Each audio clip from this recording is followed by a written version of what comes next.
Fairy Tales by the Brothers Grimm. Dr. Knowall. There was, once upon a time, a poor peasant called Crab, who drove with 2 oxen a load of wood to the town, and sold it to a doctor for 2 thalers. When the money was being counted out to him, it so happened that the doctor was sitting at the table, and when the peasant saw how well he ate and drank, his heart desired what he saw, and would willingly have been a doctor too. So he remained standing a while, and at length inquired if he too could not be a doctor. "Oh yes," said the doctor, "that is soon managed."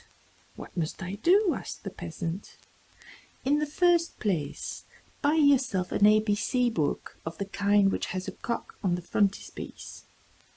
In the second, turn your cart and your 2 oxen into money, and get yourself some clothes and whatsoever else pertains to medicine.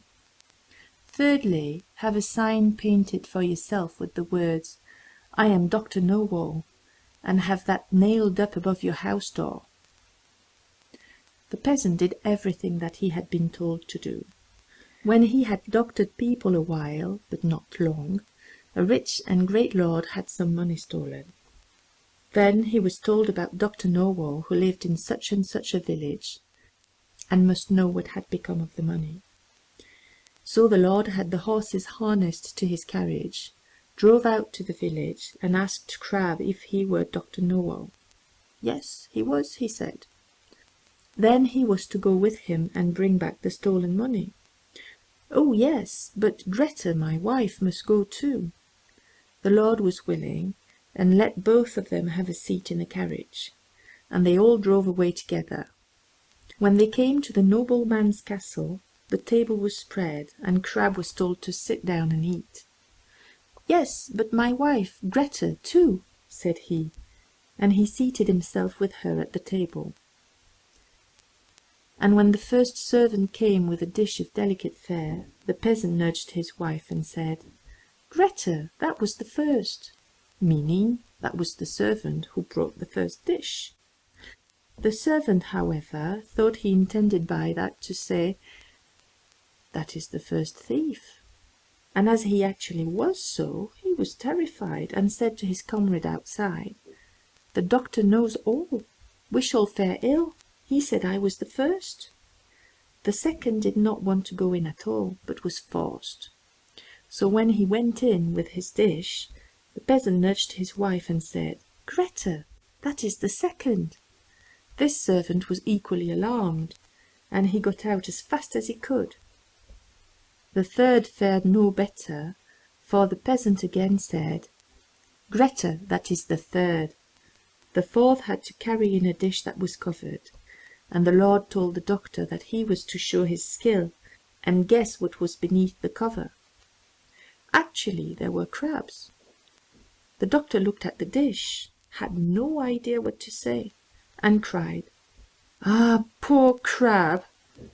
When the lord heard that, he cried, "There! He knows it!